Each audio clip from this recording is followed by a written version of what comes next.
Good evening and welcome everyone to the 2021 DIABESITY Masterclass Series. We're up to week 9 and tonight's topic is Diabetes GP Audits to Improve Practice. My name is Charles Broadfoot and I'm one of the Professional Development Officers with Hunter New England Central Coast Primary Health Network. I would firstly like to acknowledge the First Peoples and traditional custodians of all the lands in which we are meeting on tonight and pay my respects to elders past, present and those emerging.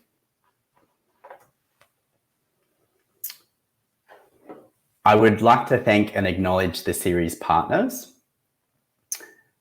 And these are Western Sydney Diabetes, local health districts and primary health networks of Western Sydney, Nepean Blue Mountains, Southwest Sydney and Hunter New England Central Coast. I'd also like to thank Blacktown Metabolic and Weight Loss Program, Agency for Clinical Innovation, My Interact and National Associations of Diabetes Centres. Also, I'd like to acknowledge our sponsors for the series. And they are Abbott, AstraZeneca, BD, Boehringer Ingelheim, Inova Pharmaceuticals, Lilly, MSD, Nestle, Novo Nordisk, and last but not least, Sanofi. So thanks very much.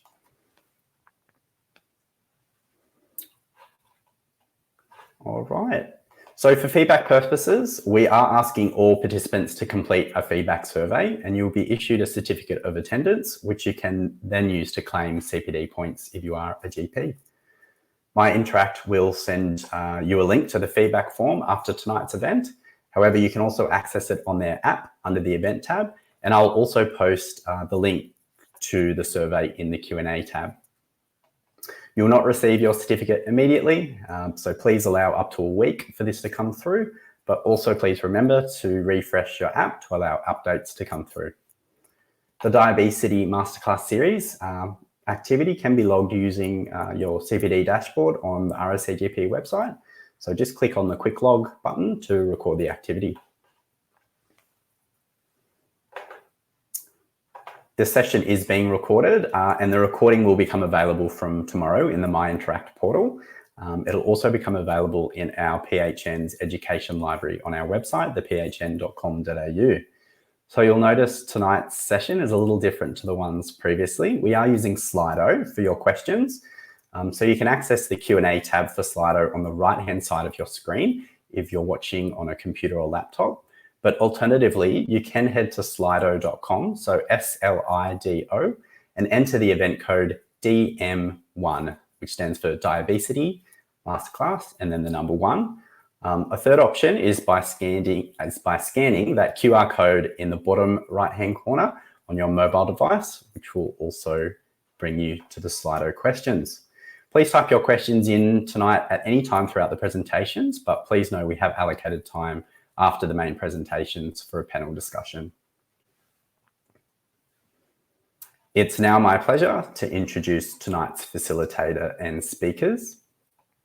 Firstly, we have Dr. Margaret Lynch, who's been a GP for more than 25 years and is currently working as a GP at a large group practice, Glendale Medical Centre in Lake Macquarie of New South Wales.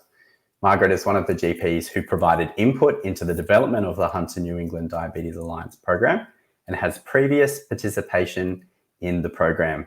Margaret will be both presenting and also facilitating our Q&A discussion tonight. Also joining us is Conjoint Associate Professor Shyamasundar Acharya, and he is currently the Clinical Director of Diabetes and Endocrinology Services at John Hunter Hospital and also the clinical lead for Hunter and New England Diabetes Alliance Services. He holds a Conjoint Associate Professor appointment at the University of Newcastle. Over the years, he has been highly involved in type 2 diabetes education for primary care colleagues. Under his leadership, Hunter New England leads the way for integrated care for diabetes, where more than 127 GP practices are participating in quality improvement programs for type 2 diabetes. He has published widely and has presented in many national and international conferences. So thanks again, everyone, for joining us. That's all from me. I'll now hand over to you, Sham, to start your presentation. Thank you, Charles. Very warm welcome to you all from Hunter, New England Health here. And I'd like to thank Professor Glenn Maberly and his colleagues at Greater Western Sydney for giving us this opportunity to join diabetes webinars. Tonight, we will be discussing how diabetes audits can improve clinical care of patients with diabetes, and I will be very pleased to share our journey here from Hunter, New England Health.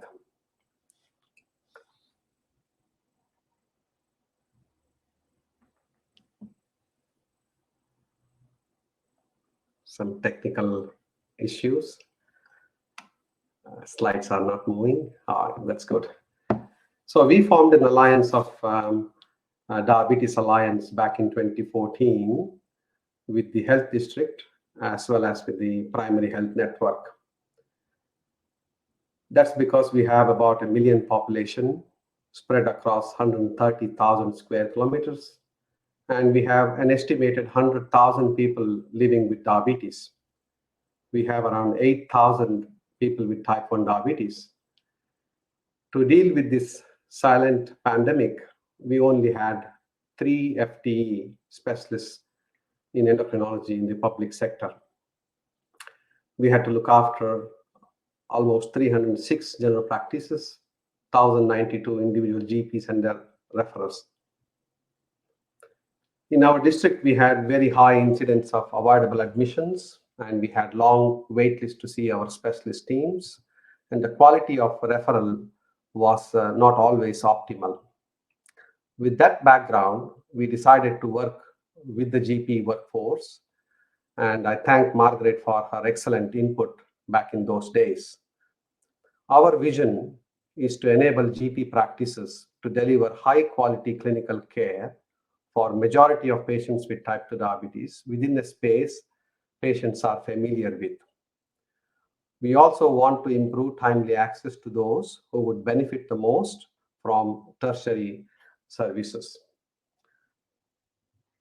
During this talk, I will explain how GP audits can be helpful in achieving this vision.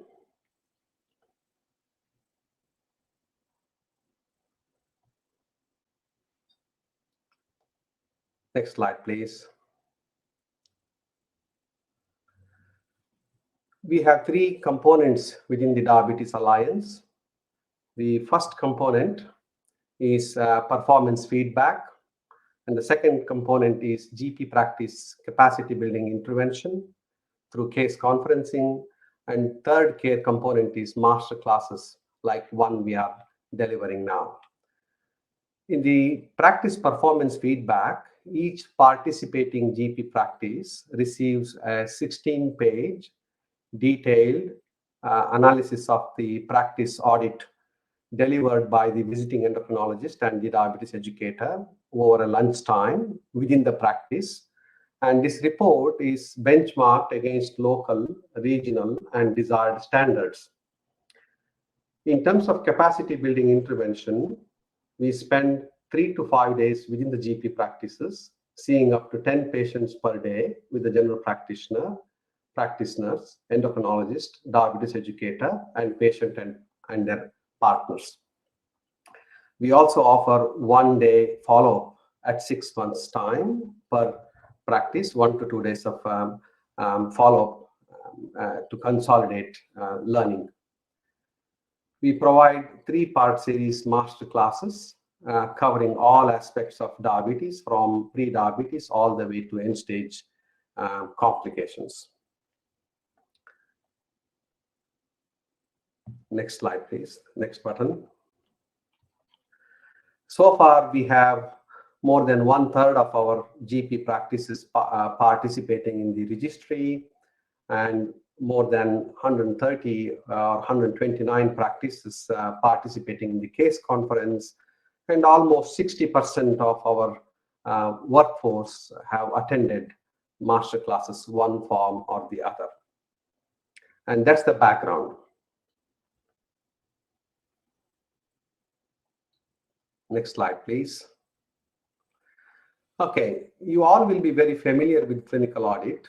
Clinical audit is defined as a quality improvement process that seeks to improve patient care and outcomes through systematic review of care against explicit criteria and the implementation of change. This is not new. Florence Nightingale was the mother of modern medicine in many ways. We can't call her as a father, but we'll call her as a mother. And she conducted systematic audit back in 1853 and improved the mortality from 40% to 2%. Nothing in this world can beat that figure. And she was able to show that the importance of hygiene through the clinical audit and how that would reduce the sepsis. And this is the audit cycle. You identify a problem or an issue, you set the criteria, and you observe the practice or the data collection. Then you compare the data with the set criteria, and then you come up with the change, and then you re-audit to ensure that the audit cycle is completed. Next slide, please. So we use PenCat diabetes audit tool and performance appraisal in our district. We did use NPS Medicine Wise Insight program. However, we are currently using PenCat. This almost every practice should have access to PenCat through PHN, where whole practice data is extracted automatically through Pen tool, and active patients as defined by RACGP definition with type 2 diabetes are presented. And the entire report is de-identified and confidentiality is strictly maintained throughout this process. And performance appraisal, as I mentioned before, is delivered through visiting endocrinologist over lunchtime. And at the end of this performance appraisal, we expect GP and their staff to agree on the quality improvement aspects over the next 12 months, and they receive as further performance appraisal in 12 months' time to compare the data from previous year to the present year. The beauty of this program is, although the whole report is de-identified, at the practice level, you can actually re-identify patients for clinical purposes. Next slide, please. This is how the performance appraisal document look like. Next slide, please. And it has many domains in its clinical practice audit tool report. Your practice means the practice that is being audited. Active patients means those who have attended your practice for the last 2 years with at least 3 follow-ups recorded. And type 2 diabetes patients means those who are coded to have type 2 diabetes. And these are the general terms that we use. Next slide, please. And then when we come to the actual report, what we see here is the actual number of patients within the practice. For example, in this report, we have seen 4,711 active patients within the practice, out of which 356 patients have been identified to have type 2 diabetes. That brings the prevalence of type 2 diabetes in this practice is 8.5%. Now that prevalence was 7.6% in the previous year. And then we compare that with our expected standard prevalence in the district, which is actually meant to be 12.3%. So obviously, either these practice patients are extremely healthy that they don't get type 2 diabetes, or they have not been tested for type 2 diabetes, which is more likely the situation. We can also identify the proportion of patients who have identified themselves as indigenous. And as you all know that they have poorer outcomes, and therefore it is actually quite important to make appropriate care planning for indigenous population. And then we look at the demographics. In the demographics, as you would see in this practice, most commonly patients are aged between 60 to 79%, about 53% women, and again 59% of men are aged in that age group. And about 5% of women are in the childbearing age group, and that itself has some significant relevance that some of them might be trying to conceive. Can we go back one slide? I think it jumped. Yeah, thank you. Now here, what we do is typically we stop and ask the GPs to reflect how they feel about their practice prevalence, and what measures can they undertake to improve the diagnosis of type 2 diabetes within their practice. And the discussion can be about checking annual HbA1cs on all patients with high risk, or combining that with fasting blood glucose. The glucose tolerance test, for example, is less and less practiced these days because HbA1c and fasting blood glucose levels are quite easy to conduct in the practice, and also highly replicable. And indigenous and high-risk population should be screened annually, and other patients maybe can choose through RACGP methods of screening. And as I said before, women with the childbearing age group, please ensure that they have access to contraception and pre-pregnancy optimization whenever it is relevant for them. Okay, can we go to the next slide now?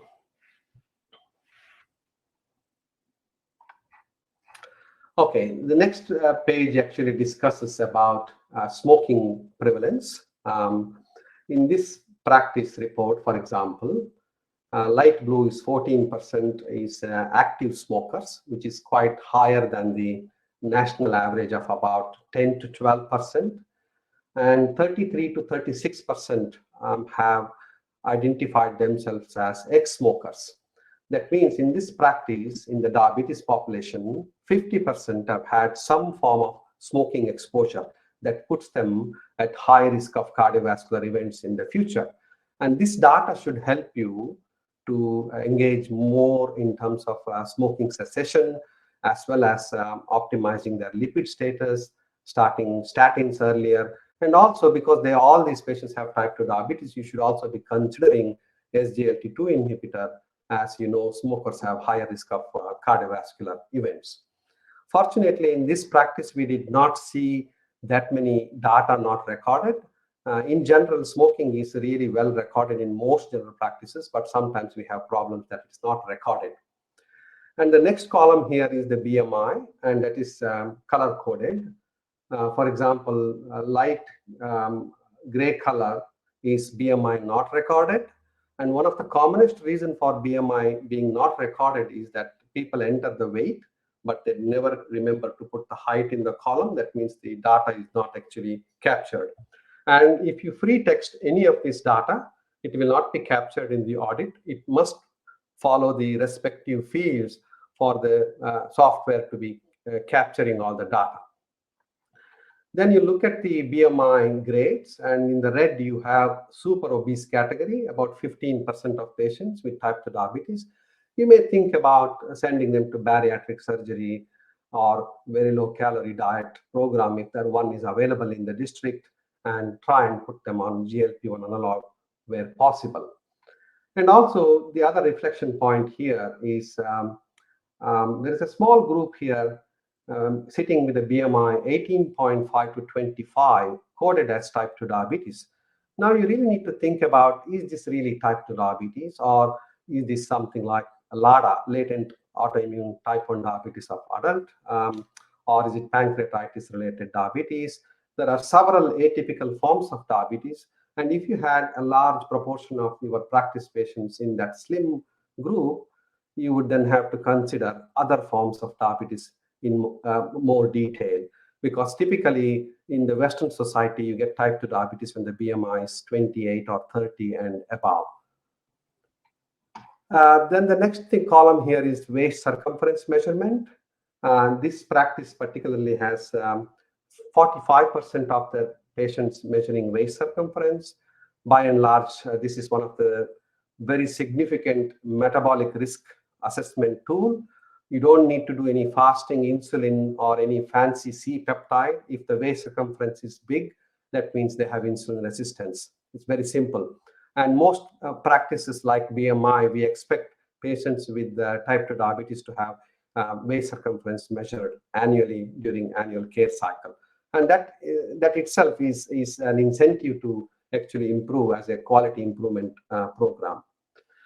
Next slide, please. Now, then we talk about process measures, as you all know.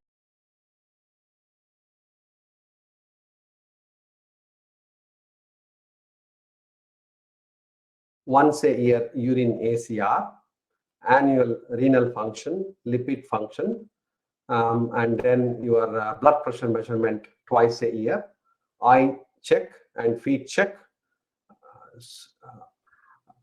once a year at least. We can actually track how often patients have had these tests done. For example, in this practice, we are looking now one single HbA1c in the preceding 12 months.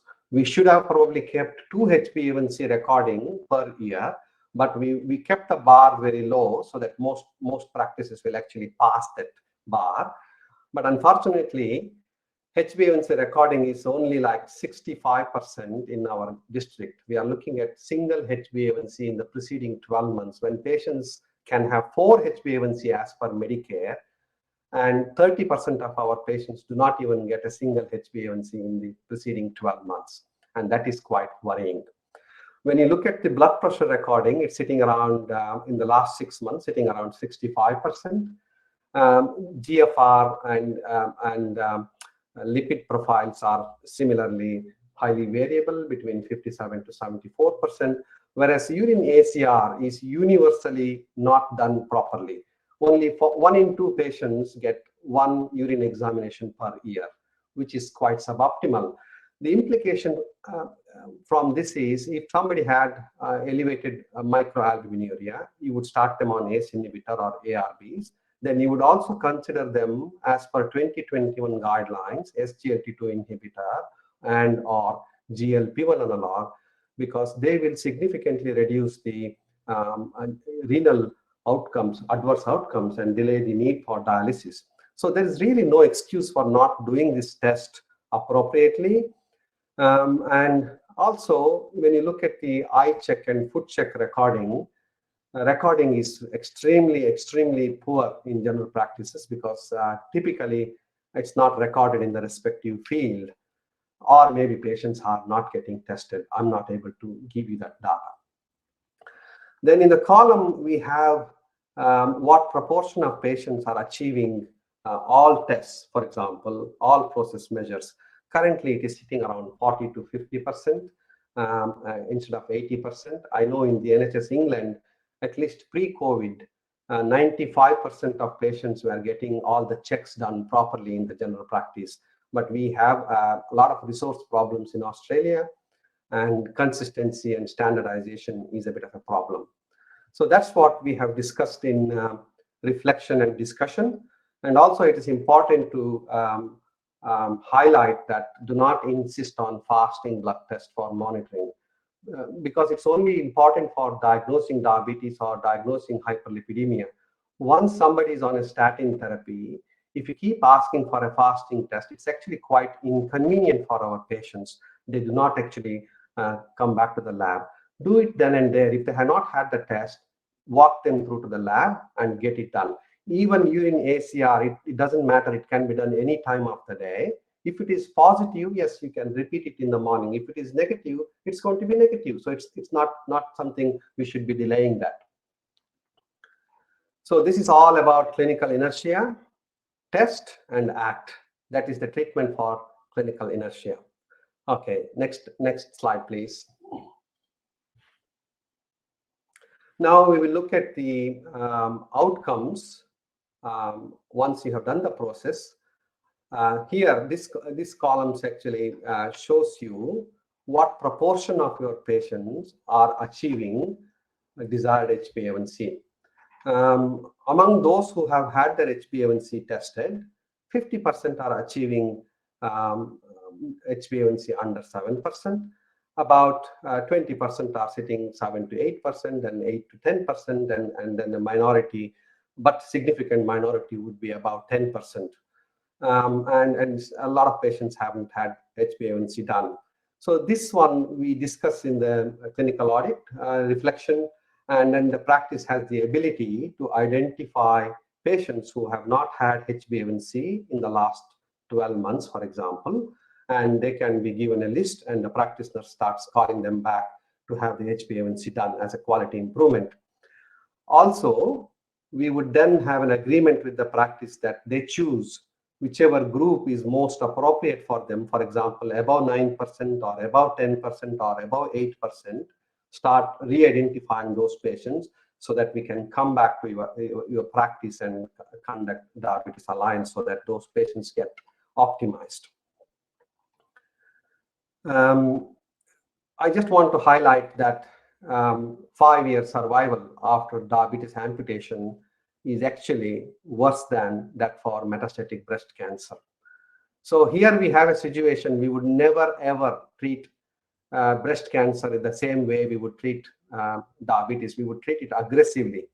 We would not let something go to stage 3 and then start treating breast cancer more seriously. But when it comes to diabetes, first 10 to 15 years is largely ignored. And then we start saying, oh, GFR is dropped to 30, let me tighten up the diabetes. But sadly, it's too late. Once they have had amputation, 5-year survival is less than 50%. And therefore, it's all about early and optimal therapy for diabetes, saves lives and complications. Next slide, please.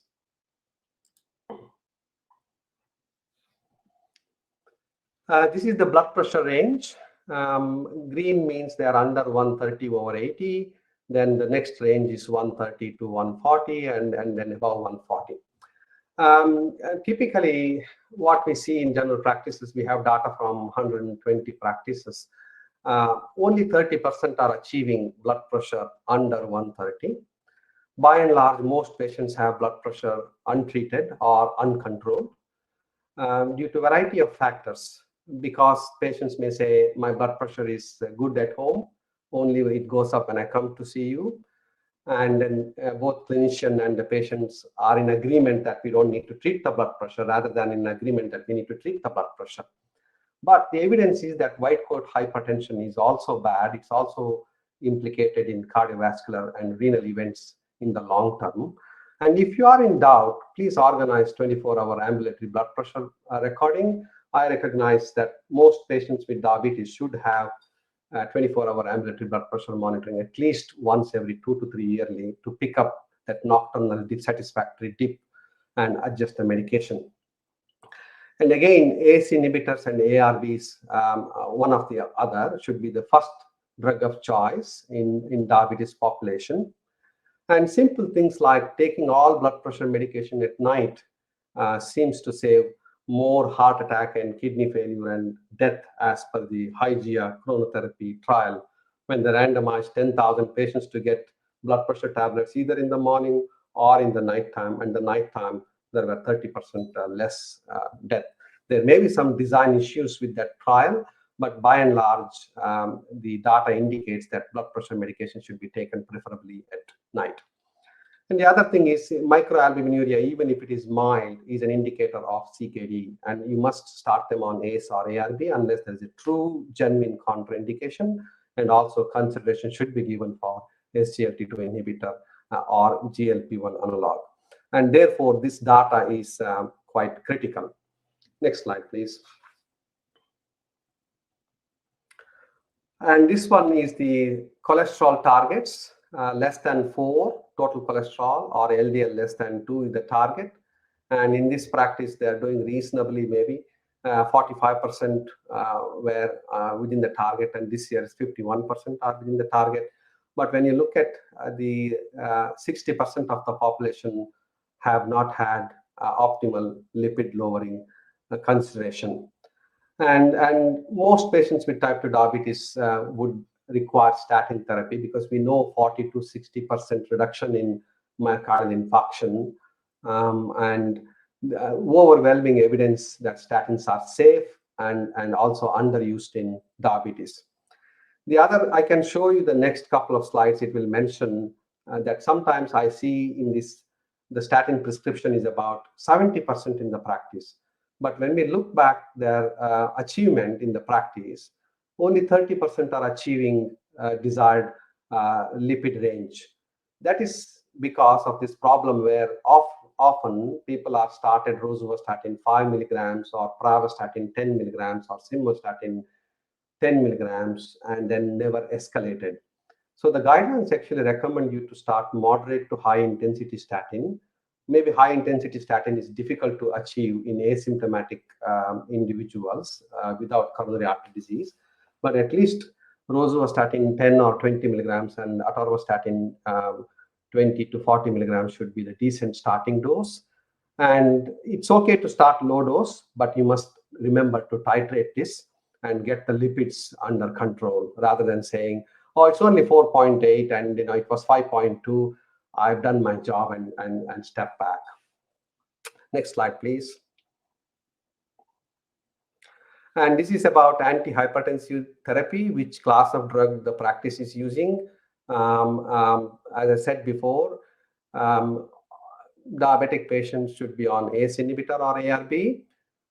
We still see about 50 to 60% only on ACE or ARB, and they may be on beta blocker as a monotherapy for their diabetes.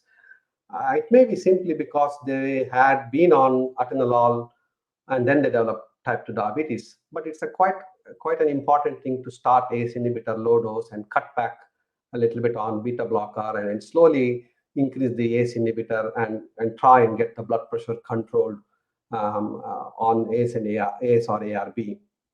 Obviously, at one stage, combination of ACE and ARB became fashion, but then subsequent clinical trials showed that increased the mortality, and therefore, please do not combine ACE and ARB together. Next slide, please. This one is about cardiovascular prevention, and again, what proportion is on statin, what proportion is on other lipid-lowering therapy, including fenofibrate. And maybe there is a resistance among patients to take appropriate lipid-lowering therapy. And one of the teaching tool is to use absolute cardiovascular risk engine and show them when they stop smoking, what happens, when they drop their cholesterol, what happens to their cardiovascular risk. Statins are first-line therapy, and I still see people using fibrates as the first-line therapy. Fibrates are not indicated or used for CV risk reduction. They may be used for retinopathy prevention or retinopathy progression retardation, but they are not used primarily for cardiovascular risk reduction. They are effective in lowering triglycerides and therefore the risk of acute pancreatitis. And if you are using that for that indication, then typically triglycerides should be more than 10 before you commence fibrate therapy. If you are combining both, you have to be careful because it can cause myositis, and please monitor CK and renal function.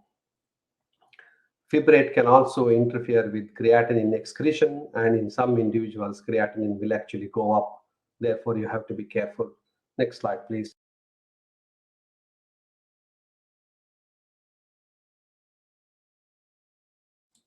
This page will discuss various diabetes medications used in the practice, whether it is metformin or sulfonylurea or DPP-4 or combination drugs, and also GLP-1s and insulin.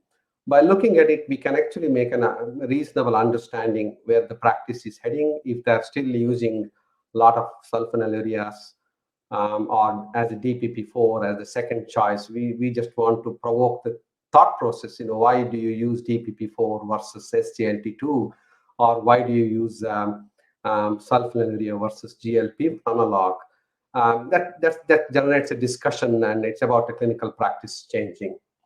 And we must emphasize that insulin therapy may be still needed in progressive diabetes, despite the use of newer medications, because as we know, 1% HbA1c drop by whatever means still gives you 40% risk reduction in diabetic nephropathy, blindness, and peripheral neuropathy and foot ulcerations, and about 15-20% reduction in myocardial infarction and other conditions. So if somebody is on Trulicity, metformin, and HbA1c is 9%, yes, you still have to use insulin or whatever else is needed to get the HbA1c down. Next slide, please. This one is MBS item numbers. I mean, it's running a business is also very important for general practitioners. And often I get challenged that why should I look after diabetes this way? If I cut a skin lesion, I have better item numbers. I totally accept it. That's how the Medicare has been set up. But there are legitimate ways Medicare will allow you to get remunerated, recover the costs associated with this. These item numbers actually tell us, for example, 721 is a GP management plan, and 723 is a team care arrangement. And then there is how much practitioner's time has been utilized. We can actually work out how much the cost being not utilized or how much of cost is being lost by not collecting these item numbers. There is a bit of a misconception that annual care cycle aren't remunerated, therefore we don't need to do annual care cycle. That is totally wrong. You still need to do annual care cycle as a part of your clinical care. The payment is different ways now. I think I will invite Morag to join us later. She has knowledge in this field and she can educate us about what's the most appropriate way to recover costs from quality improvement program.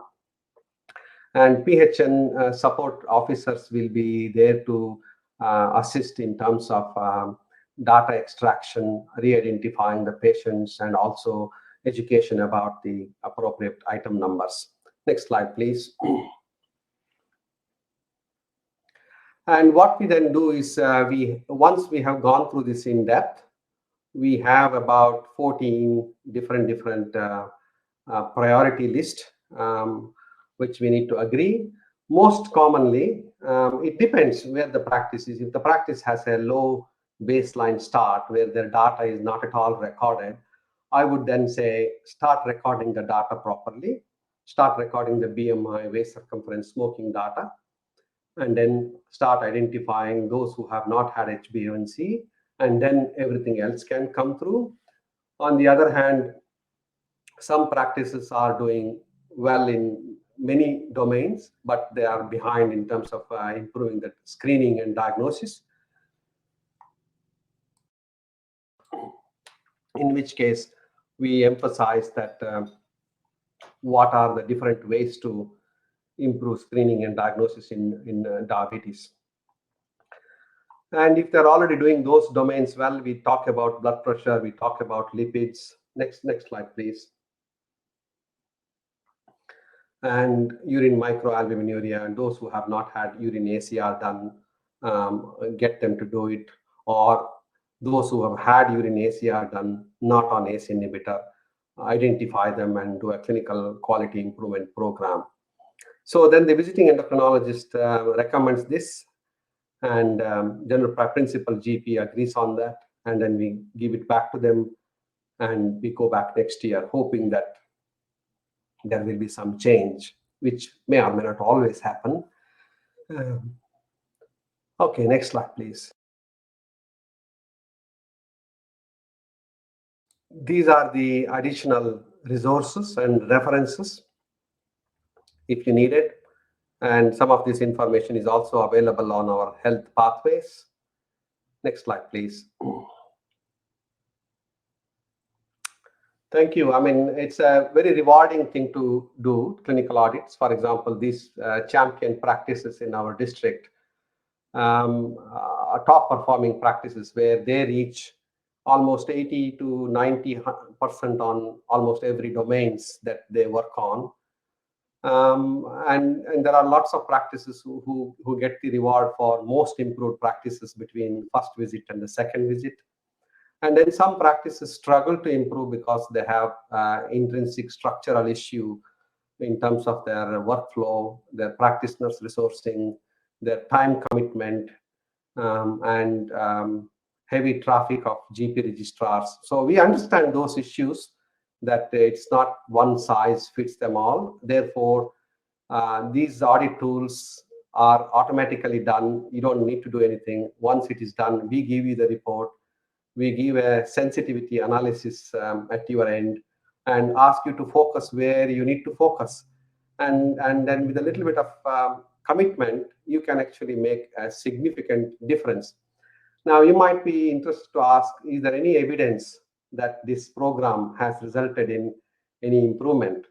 And I'm proud to say, yes, for every 900 case conferences we conducted, the spillover effect from the education was felt across 22,000 diabetic patients in our district. So every year when we do Alliance, approximately 20 to 25,000 patients get indirect benefit and 1,000 patients get direct benefit. And all those numbers that I showed with the GP practice, they become more and more confident about managing diabetes. I will now hand you over to Margaret Lynch for her version of this audit tool. Thank you.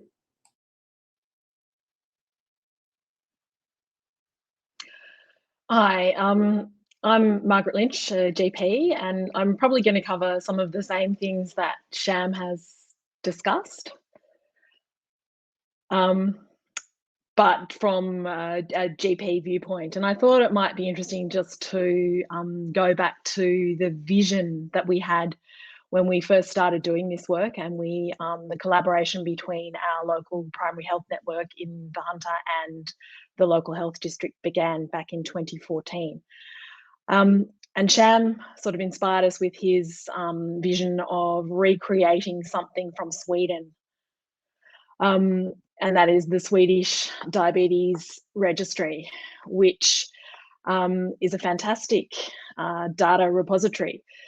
So about 3/4 of all patients, at least 3/4, probably more, of all patients in Sweden who have type 1 or type 2 diabetes have all of their data collected systematically and stored in a registry, which is an open, accessible, transparent kind of tool. It measures things like process measures such as hemoglobin A1C, blood pressure control, lipid control, but also complications, so death, hospitalization, amputation, etc. And that data is used in Sweden by practices across the board, so specialist practices, primary care practices, to drive practice improvement, which then leads to better long-term outcomes for patients with diabetes in Sweden. And that's what we wanted to achieve here locally. We haven't quite got the nicety of the Swedish Diabetes Registry, but you can see, for example, on measures of hemoglobin A1C in Sweden, the registry started back in 1996. And for the first 10 years, there was a steady decline in the average hemoglobin A1C in patients with diabetes in Sweden. And then over the succeeding 10 to 15 years, because it's been going now for nearly 25 years, that reduction has been maintained. And the whole idea is that this is all about improvement through measurement. So in Australia, I just thought I'd throw in a quick picture. It's really interesting to go and have a look at the Swedish Diabetes Registry and sort of be envious of what they've got, because ours is really kind of a workaround when we don't have this comparative data at our fingertips. But if you go to ndr.nu using Google Translate, you can look at it in English. So in Australia, we do collect some data on a national basis, but it's pretty small scale compared to Sweden. Every 2 years, there's a national diabetes audit. The last one, the data comes from 2019, and it was data was collected for about 6,500 patients with a mix of type 1 and type 2 diabetes. And you can see the kinds of things that were measured. So the mean hemoglobin A1C for type 2 diabetes was about 8.1%. About 12% were current smokers. Almost a fifth had retinopathy, and almost a fifth had diabetic nephropathy as well, or neuropathy, I mean. So they're kind of interesting statistics, and I think it's an interesting question to say, okay, well, how does my practice compare with that? And unless we participate in an audit, we're not going to know. I'm going to just go over a little bit again about the features of the audits that we run as part of the Alliance here in the Hunter, and why they do make a difference. So there has been a Cochrane review about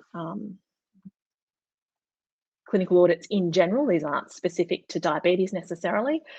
And there's moderate evidence that audit combined with feedback does make a difference to quality of care. And there are certain features of audits that make them more likely to be effective. And I think that our audits here in the Hunter tick some of those boxes. The first one is health professionals are not performing well to start out with. I think that's very variable, and I prefer to say, audits are useful where there's room for improvement, and there's pretty much always room for improvement in some aspect of care. The person responsible for the audit and feedback is a supervisor or colleague, and that's the heart of how our audits have been done. We have colleagues endocrinologists that we refer to, diabetes educators that we refer to, are coming into our practice to help us look at our individual practice data and make some improvements. Feedback's provided more than once, and Sham explained the cycle of measuring, trying to make some change, remeasuring, etc. He outlined how we get both verbal and written feedback, and that we have clear targets and an action plan. How well are GPs performing? Well, this diagram comes from the Australian Atlas of Healthcare Variation. And the vertical lines are sort of dot points that show the complication rate for patients with diabetes in different geographical areas of each state. So the blue column of dots on the far left is New South Wales. And if you live in Moree or Narrabri, statistically speaking, you are more likely to suffer complications from your diabetes than if you live in Manly. There are obviously lots of factors that contribute to that difference. Geographical remoteness and lack of access to services. It might be that in Moree that more people are affected adversely by the social determinants of health, causing worse health outcomes. But it is likely that some of the variation is due to differences in the care that people receive from their general practice teams. And bearing in mind that most people, particularly with type 2 diabetes, receive most of their care from a general practice team. And the point of this is that the care that you're receiving from your GP or your general practice team is amenable to change. We can do things in a short time frame that might make a big difference, and Sham has shown that that has happened in our area. Whereas the other factors, the structural factors, the geographical factors, it's difficult to change them. And as Sham has alluded to, therapeutic inertia, it may be one of the differences between GP practices and practice teams. Some practices just might be acting on suboptimal results in a bit more of a timely way than others. So that, it's just important to bear in mind that we're a bit slow sometimes to respond to blood pressure that's not to target, lipids that aren't to target, blood glucose that's not to target. We're not alone. It's very common. It's a worldwide problem, but audit may help us identify it and address it. And in Sweden, that has shown to be the case. This graph just shows that over a 10-year period, the time to treatment decreased when people were measuring the time to treatment of things like lipid control, blood pressure control, and blood glucose control. Why does that matter? Basically, the more delay that we have in addressing suboptimal glucose, lipids, etc., bad things happen to our patients, particularly macrovascular complications such as myocardial infarctions, strokes, etc. So is the problem that we don't know what to do? Shams outlined a whole lot of things that we should be doing with regard to lipids, blood pressure control, etc. And I would argue that we do know. We have guidelines, particularly for type 2 diabetes, that have been developed by GPs. They're widely disseminated. We know where to find them if we don't know exactly what's in them. When we need it, we can quickly look it up. And we've also got other resources such as Health Pathways, which can give us additional information about evidence-based treatments and things that we should be doing for our patients with diabetes. However, there is often a bit of a gap between the things that we know that we should do and what we actually do in our practice. And that implementation gap is what we're really measuring with our audits in our practice. So the point of identifying these gaps is then to do something about it. And I found this diagram when I was preparing for this talk, and I really like it. It's from the diabetes associations in the United States and Europe, and it shows the very many decision points that are involved in caring for patients with type 2 diabetes. And each one of those areas is probably a potential focus that we could consider in making our practice improvements, and it might be a good starting point for discussions once you've got your data feedback for your baseline, so you can decide where you are going to focus your attention and what you're going to work on. You can't work on everything. You need to prioritize what you're going to do and try to address perhaps one or two areas only at a time. It's complicated, and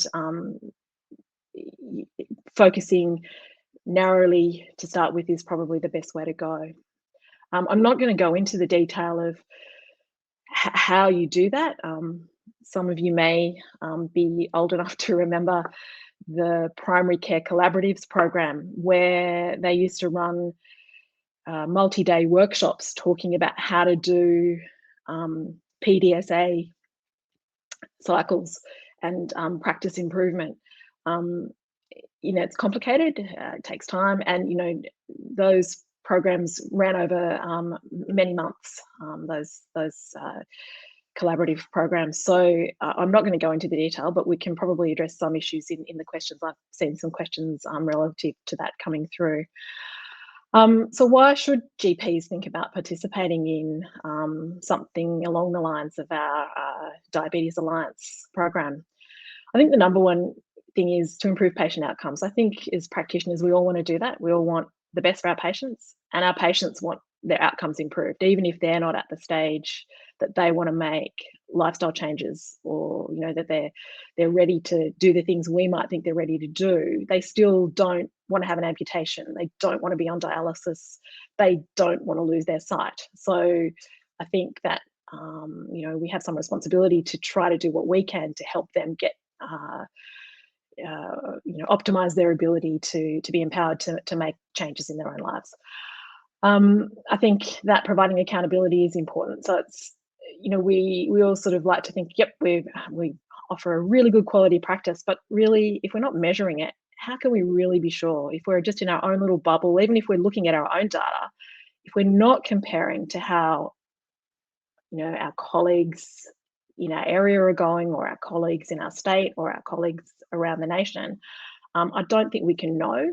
I think as well, because we're really funded by, even if we privately bill or mixed bill, we're the care we're providing is underwritten by Medicare, and I think that we have some obligation to sort of show that the taxpayers' money is being well spent in terms of getting good outcomes for patients with diabetes. Another reason is that I think participation is really good for the morale of your team in your practice. I think people really enjoy working on quality practice improvement programs, and diabetes is often a big aspect of care in practice. I know we've got 600 people with type 2 diabetes in our practice, so it's a big, we're always seeing people with diabetes. It's a big chunk of your practice. And another reason is that it helps you meet your CPD requirements. So the current CPD requirements specifically mention the word audit as being an acceptable thing for CPD, and come 2023 we will be required to spend at least 25 hours a year reviewing outcomes and measuring performance, and participation in something like this should satisfy that requirement. I came across something that I thought might be worth highlighting when I was preparing for this talk, and it was a blog. It was a US blog, but basically this person was pointing out that we all like to believe that our doctors are the best, and that often there'll be a sign up in our doctor's practice that says they're the best, but statistically speaking, most of us probably receive average care and some of us receive substandard care. I mean, this was in regard to just care in general in the US, but I think it really applies to care of our patients with diabetes. And as doctors, I think we do tend to fall into that sort of bias that we think it's not us, it's everyone else that's not providing good care. But I think unless we're measuring, we're not going to know, and we might be a little bit susceptible to the Dunningkruger effect, which I'm sure many of you have heard of, where the people that have a lower level of knowledge or ability are most likely to overestimate how well they're going. And it comes back to this same blog. You pointed out that what I thought was a really wise thing from a patient perspective, that smart patients would do well, I think, to say they need facts and data and empirically validated care and accountability from us. And if we are participating in these audits, then we can provide that to them. Are there some barriers? Of course there are. So time is definitely a barrier. You do need to invest some time in this, but as Sham said, some of this is stuff done at lunchtime. I think people want to put their time towards this generally in practice teams.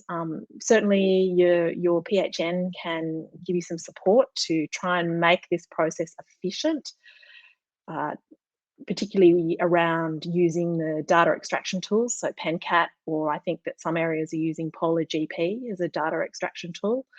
If you're not familiar with those, then certainly ask your PHN to give you the support to do it in the best way, but also to help you get your data into shape for data extraction, because you really want to have agreement within the practice as to how you code your diabetic visits, that people are using, or everyone's using the same term for their type 2 diabetics, for example, and that there's where you can put something in a data field, that it's entered in a data field rather than free texted. And sometimes you just need to get a bit of agreement within the practice for those things to happen. People talk about the cost. Look, I think my experience of participating in these kinds of things in the past with regard to diabetes, but also other practice improvement areas for other diseases, is at worst it should be cost neutral, but at best you may be able to increase your revenue. And that's, there are some PIP, quality improvement payments that practices may be eligible for. And again, your PHN can help sort of identify those and let you know what they are and how to do that. And as Sham alluded to, it may be that you'll find that perhaps there is scope for you to increase your use of some of the item numbers that you might have been underusing with regard to your patients with diabetes, such as GP management plans, team care arrangements, health assessments if it's relevant, or mental health care plans. And I think that's an important one to remember, because a lot of patients do have comorbidities such as depression or anxiety, which are probably impacting on their diabetes outcomes. So that's important to remember.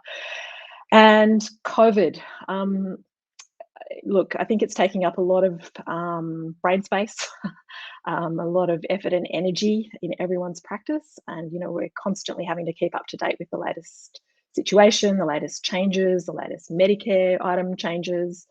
But I think that we would do well to remember that diabetes is one of those underlying conditions that Kerry Chant and Mrs. Berejiklian are constantly talking about when they're talking about people dying or being hospitalised. And our patients with diabetes are really at risk of worse COVID outcomes. And if we look at you don't really need to see the great detail of this, but the slide on the upper left is from a study done in New South Wales, looking at the hazard ratios for certain comorbidities in relation to COVID, and patients with diabetes are twice as likely to die or be hospitalised related to COVID. And I think it's important to remember as well that fasting blood glucose is an independent risk factor for not doing well with COVID if your glucose is not well controlled. So it might actually be timely to think about looking at your diabetes care systematically in your practice to minimise bad outcomes from COVID in your patients with diabetes. So that's really all I wanted to say. And that will give us a bit over 25 minutes, nearly half an hour, to look at some of your questions and get Sham and possibly Morag from a practice nurse perspective to answer some of your questions.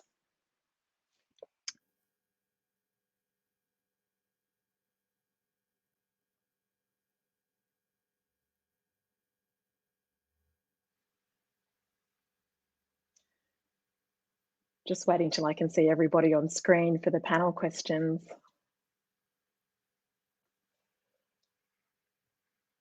There we are. Okay.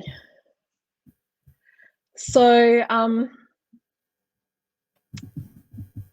there was a great question that I thought came through quite early on, and it was how do practice teams feel when you discuss things like poor testing rates? Do they mostly improve when you return over time? So I thought I might just quickly answer from the GP perspective from my experience. It is a little bit confronting looking at your data sometimes. It's not, it can be a bit of a wake up call. You think, oh, I was sure we were doing better than that. I was sure all of our patients had their hemoglobin A1C measured, and you find out that isn't the case. But having said that, I think that spurs people on to go, right, I need to fix that. I need to do something about that. And I think people, after the initial shock wears off, actually respond quite well. And that's been my experience. But I wonder whether Sham could sort of speak to that a bit more across all of the practices that he's been involved with. Very good question. I mean, generally, we are there to support people. We are not there as an authority.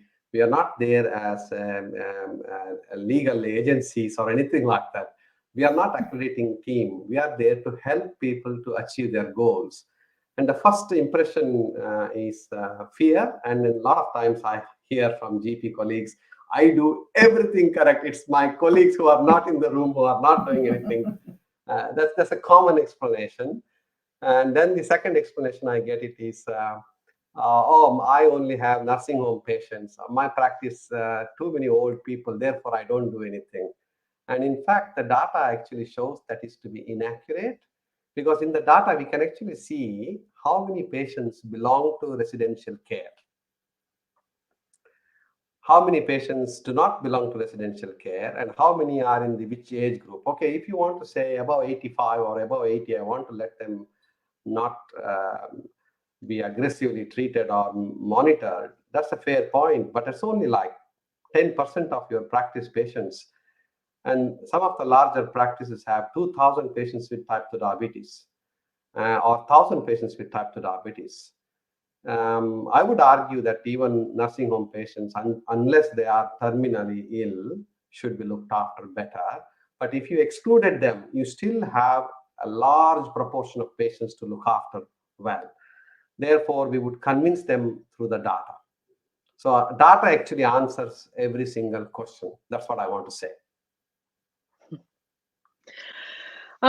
Someone's just asked, how do patients know which GP has participated in the Diabetes Alliance program? And I would say, well, some of our patients know because we invite them to come and participate in the case conferences. And I did forget to say that I think that the case conference aspect of the Diabetes Alliance is what really reinforces the education and what really reinforces the changes in practice that we're trying to implement. We get to put it into practice in an intensive way over a few days, and you know, I think particularly our practice nurses really benefit from that, but the doctors as well. And I think so. Some patients get a direct benefit, as Sham was talking, because they get to come in and participate in a case conference, and you get to you have the luxury of perhaps having identified some of your trickier patients that where you've been struggling to move forward with management. And, you know, it might be someone who's been unwilling to consider commencing insulin, but you think that that's where they need to go. And after a case conference, they leave the room having given themselves an injection of insulin or an injection of, you know, some other injectable, and it's an amazing thing. I think practices can put up, you know, posters. I think the PHN has posters to say that they are participating in quality improvement activities, and I think Morag would like to speak to that. Yeah, we also provide certificates for the practice to say that they've participated in the Diabetes Alliance, and we don't list the GPs if it's a large practice, because there might be 20 GPs in that practice. So then that's a conversation between the patient and their own GP when they go into the consultation, but it's to generate that conversation. Obviously, if it's a solo GP, then it's a given. Yes, that's right. The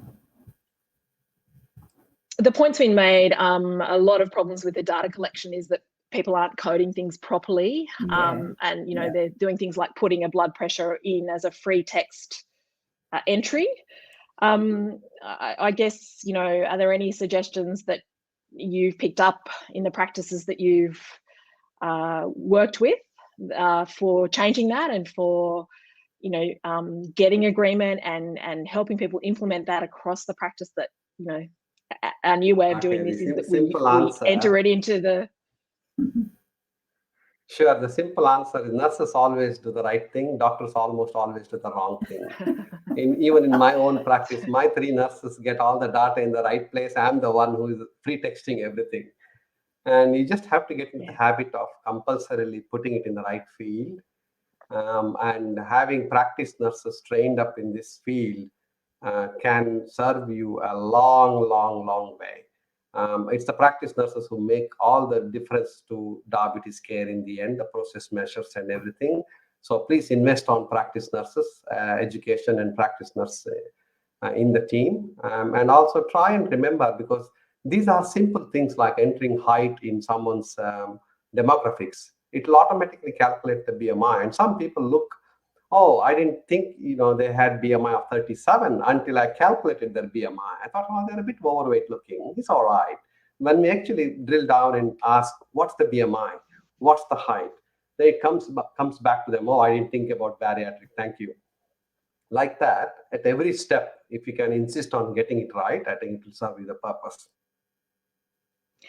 And look, it may be that you decide in your practice that, you know, every patient sees the practice nurse first to get a height and a weight recorded in the software before the doctor gets anywhere near it. That might work in your practice. It's very variable. Yeah, and I think it's worth mentioning here. Margaret, that there's practices that have medical assists that do that model of care, where the patient sees the medical assist to do those the SNAP data before the patient goes in to see the GP or the practice nurse even. And that's really helpful the other to fill out thing, that data. Is when patients come with too many things, it's actually quite difficult to discuss something which they don't prioritize, like diabetes. So you need to have dedicated diabetes visits. Our data shows on average patients see their GP 10 times a year, diabetes patients, at least 10 times a year. So unfortunately, 9 out of the 10 times is taken up about sickness certificate, prescriptions, back pain, something else, or driver licensing. But they never make time to discuss, okay, I want to talk to you about my HbA1c 9.5%. And that is something GPs need to train them to say, you are coming to discuss only diabetes, nothing else. That might work better.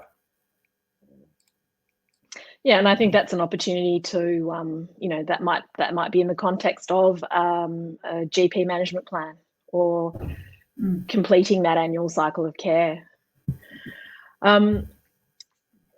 So someone has asked, with so many things to consider, how many quality improvements would you hone in at a practice with the data report? So you might find, there's a number of areas for improvement.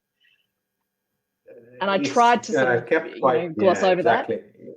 Yeah, I think you did mention quite clearly, you cannot overwhelm yourself for all 14 or 15 objectives.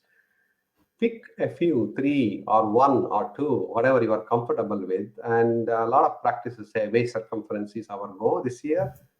Or they say we will identify the high HbA1cs and fix them. Pick a theme and spread the news across the practices, all the GPs and practice nurses, and do it really well. So next year you can pick up something else. And I think, look, there may be some goals that kind of align more easily. So you might say, okay, well, we're going to make sure that, that some of those measures for the annual cycle of care, the hemoglobin A1C, the urine albumin creatinine ratio, the checking kidney function, we're going to focus on that and making sure that all of our patients get that done in the way that they should. Or, all of our patients are going to have a diabetic foot check done. Or diabetic eye check or whatever it may be. But I think it has to be, you might decide you're going to pick on, what's some easy wins to build up some confidence, or you might decide you're going to pick a hard thing and just do the one hard thing. I don't know. I think everyone's practice is different and everyone has to work out what they're happy to work on. And that's the beauty of this. It's as flexible as you want it to be. I think it doesn't matter as long as you are persistent in your efforts. Your practice will reach where you need to reach. If you just did it for a year or one theme, or I'll do waist circumference, we did it for a year in 1990, then we never went back to do it again, and that doesn't help anyone. So you have to be very persistent with your efforts. Yeah. Someone's asked another good question. What should be considered the ideal hemoglobin A1C? So is it, less than 7, which is a straitjacket, or individualized, which kind of does skew the statistics a little bit, because if you're taking into account things like people who are suffering from hypoglycemic episodes, or people who are older and perhaps we might accept a little bit less tight control. So Sham, would you like to speak to that, about individualizing some of these targets? Yeah, general target is 7%. Younger the person, maybe even 6.5%. In very old individuals, you may need to keep 8%, 8.5% as a target. In fact, I don't even look at the HbA1c target in those type of situations. Primarily, we look at their blood glucose measurement. Are they symptomatic? What am I trying to prevent here? This person is in nursing home. And he's got, let us say, 6 to 9 months to live. I don't look at the HbA1c. However, I do look at their blood glucose levels, because if the blood glucose levels are over 15, he might have incontinence, thirst, catabolic state. And then I might say, look, if you keep his blood glucose below 13 or below 14, I think you're achieving what you need to achieve. In that setting, even HbA1c may not give us the answer. So yes, it is individualized, but if you want to put a big public health measure to general practices, 7 is the goal, but more than likely you won't reach 7% in every individual patient. You probably if you keep 7 as the goal, you may settle down at 8%, I think. But 8 is insufficient in younger patients. Yeah, the advantage of the type of diabetes audit that the Alliance provides is that the data gets re-identified back at the practice end. So you know those individual patients who may have less than optimal control, and there may be quite valid reasons why you're going to not be as aggressive with a small group of those patients, and you know absolutely. who they are. Yeah, we see that in some of the well-performing practices. When we identify there may be about 30 patients or 20 patients with HbA1c over 10, and when you look at them, at least 25 of them belong to specialists because they are really, really difficult patients. They are non-compliant, they've got multimorbidities, and they do not take medications.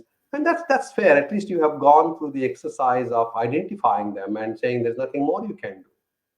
I agree with you, Margaret. Yes. Now, someone has asked, could we clarify what is available and what has been lost in the financial benefits of doing the annual cycle of care? So look, Morag, I might just defer to you for that because I'm not as across this as perhaps I should be. I know it has changed. Would you be happy to speak to that? So loosely, I won't talk dollars and cents. So the SIP has gone. The item numbers for completing an annual cycle of care are still there. So those numbers are 2517, 2518 and 2522. So you can still, 2518, 2522, 2526. You can still complete an annual cycle of care. And that's the SIP, or the service incentive payment for finishing an annual cycle of care, has moved to a quality improvement PIP payment. So there's a whole lot of items under that, and there's some specific to diabetes now. So your practice manager in your practice, or you may be a practice manager asking that, you'll know what they are.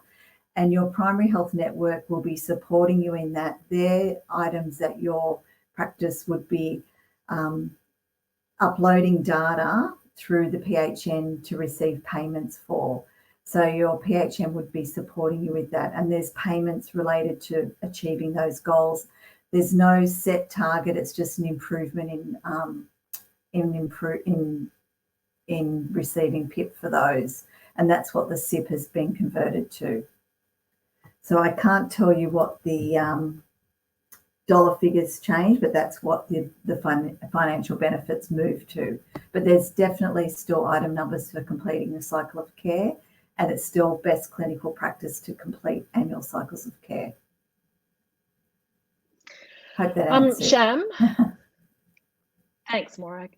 Sham, there are some questions that are about specific blood pressure targets for patients with diabetes, and specific targets for lipids in patients with diabetes.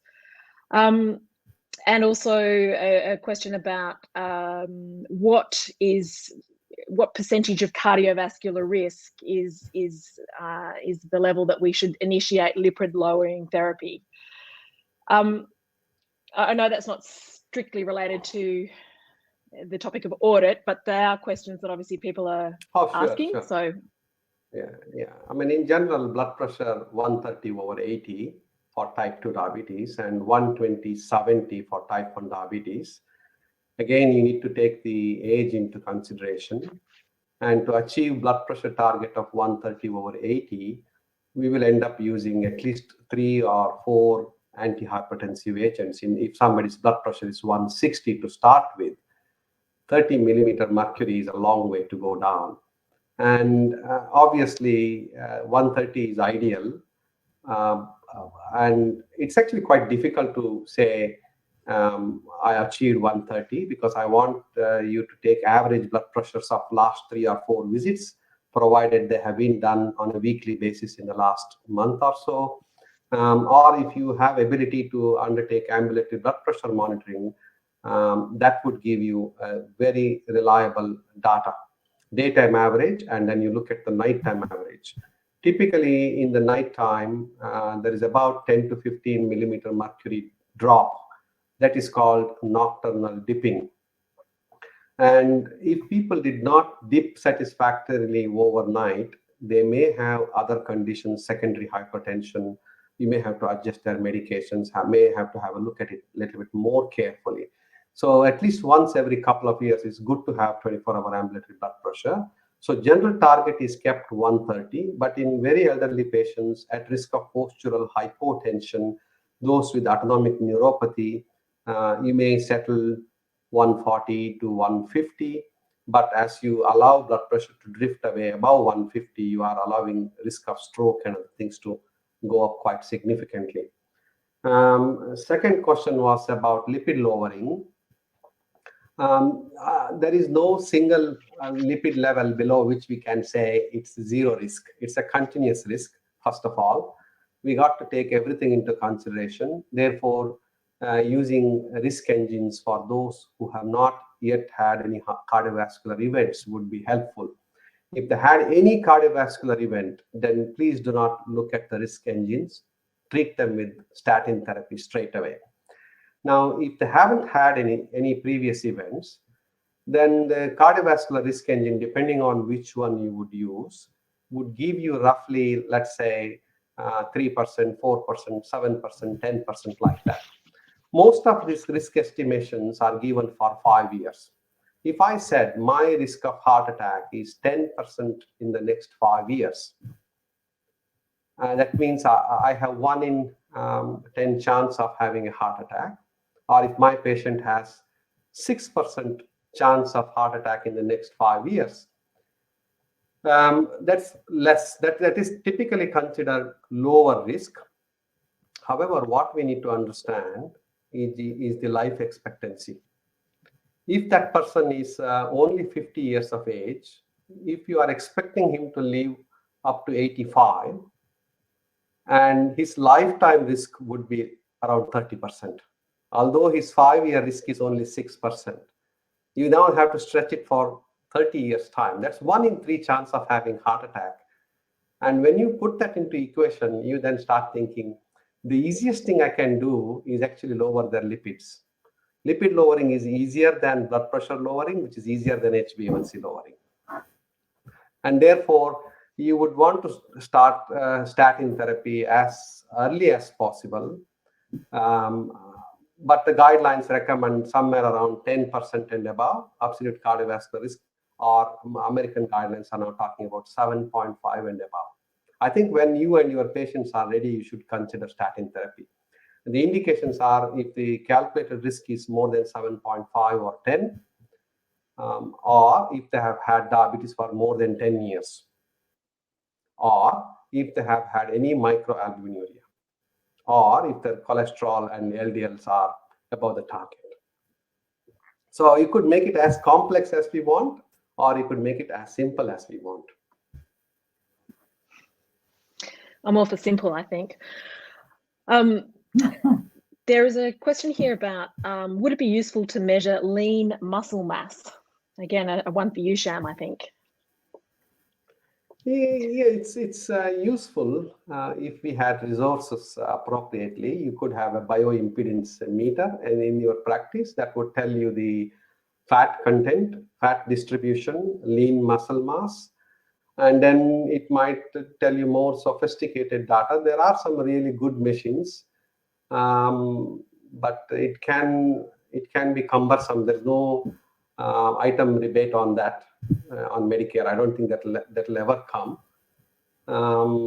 So I think waist circumference is still a very simple tool without costing money. But if you had the abilities, yes, you can use those things.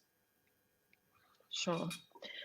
And I just thought I'd pass on a comment that someone made about the relationship with data is a lot like Kubler-Ross's stages of grief: denial, anger, and bargaining.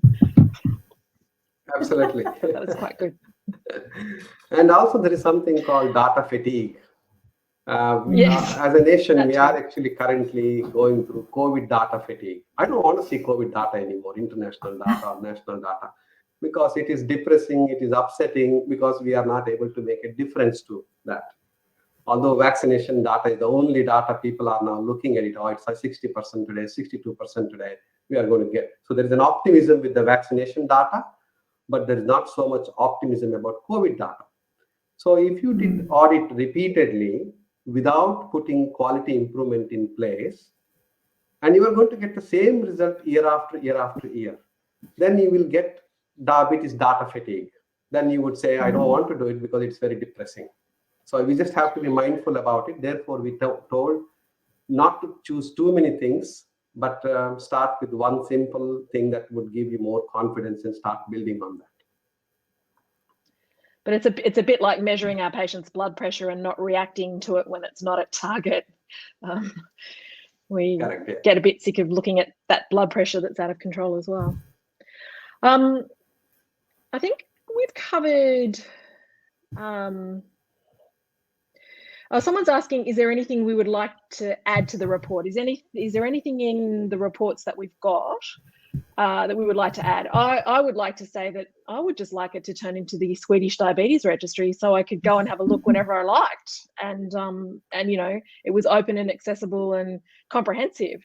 However, that's not what we have. So within the limits of what we do have, is there anything that you think that, you know, is there any, I guess, are there any improvements to the report that you might be thinking about okay, that's implementing? a very good question. We could add in time to test, time to react. So currently we therapeutic have inertia measure. Yes, static data. I could introduce dynamic data. The time points between two tests, time point between test and reaction time. It would be hard to capture, but it's not impossible to capture. And then we could drill it down to individual GP level if you wanted. Can we do it with won't have it in their practice. Can we do it from PenCat or Polar GP? Granite is a much better software than PenCat. That would capture it nicely, but Granite is a little bit more expensive. It's not impossible, but then I don't want to upset individual people's confidence by doing all these things. That's not the intention. We are there to support them.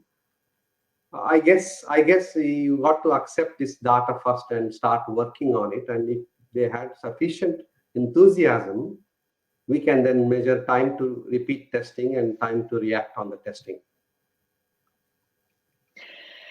And I might ask just another question. I know that when we started doing this work, we were looking at the patient activation measure and looking at how, you know, where people were in their readiness to change and where they were in their confidence to manage their diabetes. Is that still something that's part of the program, or is that not currently part of the program? No, we still use patient activation measure. I believe there is also something called a clinician activation measure, how prepared the clinicians are to measure their willingness to change. And that might be quite useful. And also we are planning to introduce diabetes distress scale. That's actually significantly important. If people are distressed with their diabetes, they are not going to improve their overall health because they are so distressed that they're not doing anything properly. So that might identify the group of people who would get the benefit from mental health. The answer is yes, it's still pretty much a part of Alliance. And if a tool such as the diabetes distress scale was shown to be useful, you know, you incorporated it into the measurements and the feedback, would that be something that you might want to lobby our major software providers to incorporate into our software so we could use it as a day-to-day tool? Yeah, absolutely. I think so. I think it's easy to incorporate within your GP softwares. And artificial intelligence is something we've been planning on. We applied for some grants we didn't get through, but eventually it will come through, where when the patient walks in, it will pop up the calculated risks of future amputation, dialysis, and everything, and saying that he hasn't had these tests. Hey, doc, do you want to do this today? And hey, doc, do you want to start these medications? I think if you can get to that level of sophistication, that would reduce a lot of inertia.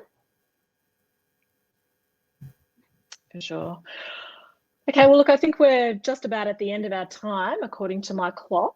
And I think we've got through the majority of the questions, perhaps not quite all of them, but nearly all of them. So thank you, Sham, and thank you, Morag, for your input. Thank Is there you, anything else Charles. that we... Thanks, Margaret. Oh, and Charles. Thank you, Charles, for supporting Yeah, us. Margaret, and also the IT people, and Professor Glenn Maberly and all his team who have put up this wonderful program for entire New South Wales. I should congratulate them again. And thank you to the people online who've asked some really great questions as well. That was really good. Thanks. Thank you, everyone. Thanks, Margaret. Thanks, Sham. Thank you very much to all of you, our speakers tonight, Sham and Margaret, and also Morag Joseph for joining us on the panel. Really appreciate your input in those questions as well. I'd also like to thank the partners and sponsors. So without all of these people, this masterclass series wouldn't be possible. And of course, thank you to you for joining us tonight, logging in, spending your time with us. It's always fantastic to see so many of you online. Just a reminder, all of the recordings, so tonight's recording and the previous evening recordings are available on the MyInteract portal. Tonight's recording, specific to our region, will also be up in our PHN Education Library on our website. So the phn.com.au, and then you click on the Education tab. So these recordings will be available from tomorrow. And we would love your feedback for tonight. So you'll notice I have posted the survey link in the Q&A tab for Slido. So if you could please take a moment to fill that out. You will also get an email from the MyInteract team with that as well. So you can fill it out when you receive that email. And you must complete that survey to be eligible to get your certificate. So just allow about a week for that to come through. It won't come through straight away. And of course, we encourage you to share this series with any of your colleagues. It's still not too late to register. They can register at any time. They can watch previous recordings and join us live for our upcoming sessions. So next Monday, the team from Westmead Hospital in the Western Sydney LHD and PHN will take over for 1 week as they present Westmead Undercover. So we hope you can join us for that as well. So that's all from me. Thank you again for joining us. We hope you have a safe and enjoyable evening. Good night.